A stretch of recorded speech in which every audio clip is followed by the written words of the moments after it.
बागवानी मंत्री जगत नेगी ने कहा कि नेता प्रतिपक्ष जयराम ठाकुर और भाजपा नेता चाहते हैं कि हिमाचल आर्थिक रूप से कमजोर हो, अलोकतांत्रिक तरीके से सरकार को गिराने का काम कर रहे हैं, लेकिन हिमाचल आर्थिक रूप से कमजोर नहीं होने वाला है और न ही ये सरकार गिरेगी। भाजपा केंद्र से मदद नहीं दिला रहा है।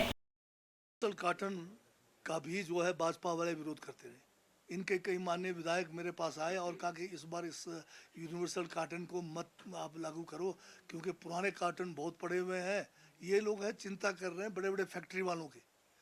और हमने कहा कि नहीं, हमने फैसला किया है कि हम जो है यूनिवर्सल कार्टन लागू करेंगे। और इन्होंने धमकियां भी दी थी कुछ लोगों ने कि भाई करोगे तो यहाँ पर मार्केट में सेब ही नहीं खरीदा जाएगा।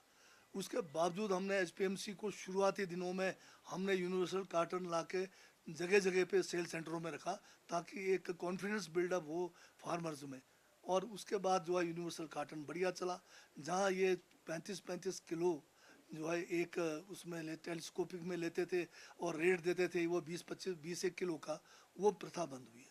और अब जो है 20 और 23 किलो के आसपास में जब सेब गया है, तो आप लगाइए कि 4-4, 5-5 किलो सेब आपका बचा, और वो भी किलो के हिसाब से हमने लागू किया, तो लोगों को फ़ायदा हुआ है। इस बार फसलें कम हुई, परंतु यूनिवर्सल कार्टन के कारण जो है पिछले बराबर जो है 2 करोड़ 8 लाख के करीब अभी हुआ।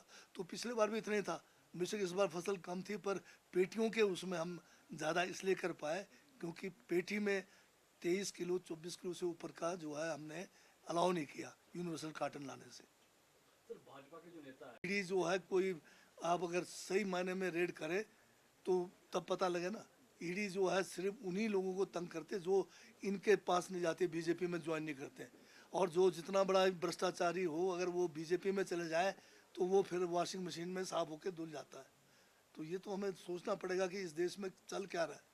लोकतंत्र खतरे में है, संविधान खतरे में है।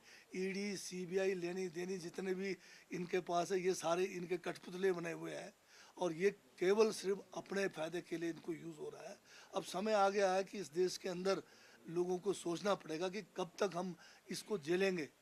अब इसको जो आज तक हम अत्याचार झेल रहे हैं, अन्याय झेल रहे हैं, जो लोकतंत्र को के ऊपर इतना बड़ा खतरा मंडरा रहा है, अगर भाजपा का अगर यही राज रह जाएगा तो देश हिंदुस्तान जो है कश्मीर से कन्याकुमारी तक एक नहीं रहने वाला। आज मणिपुर में आप देख रहे हैं कि वहाँ की हालात देखिए।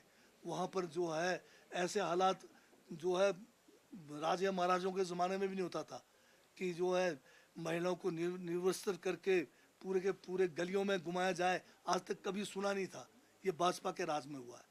आज जो लोग हैं उग्र हो रहे हैं। आज जम्मू कश्मीर के लोग जो है 370 हटाने के बाद क्या ये लोग खुश हैं?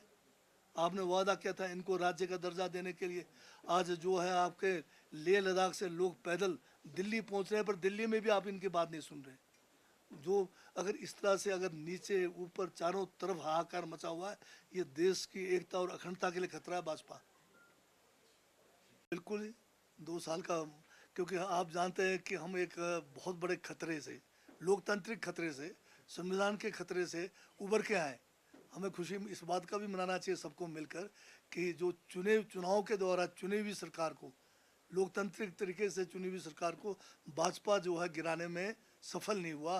बेशक उन्होंने अरबों रुपए इसमें झोंक दिए।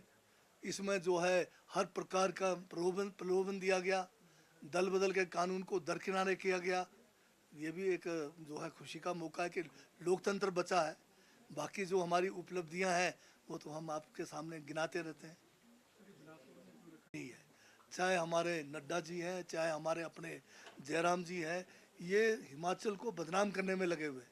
जहाँ भी जा रहे हैं बदनाम कर रहे हैं, और हमारी स्कीमों को ही ये आगे लागू कर रहे हैं। ये जो महिलाओं को जो हमने सम्मान राशि है, क्यों इन्होंने हरियाणा में लागू किया, क्यों झारखंड में, क्यों महाराष्ट्र में कर रहे हैं। और ओपीएस का इन्होंने जो है एक बीच का रास्ता निकाल दिया। एनपीएस और ओपीएस का बीच का रास्ता क्यों निकाल रहे हैं?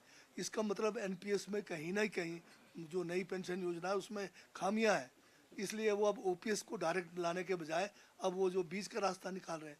तो ये लोग जो है हिमाचल को हर तरह से बदनाम करके हिमाचल की सरकार को जो है कि जो है लोकतांत्रिक चुनी हुई सरकार को गिराने के लिए लगे हुए हैं। भाजपा का यही काम है और कुछ काम नहीं है। चुनाव ही चुनाव में जाना है। देश में चाहे भूखमरी हो चाहे बेरोजगारी हो, उनसे इनको नहीं लेना है।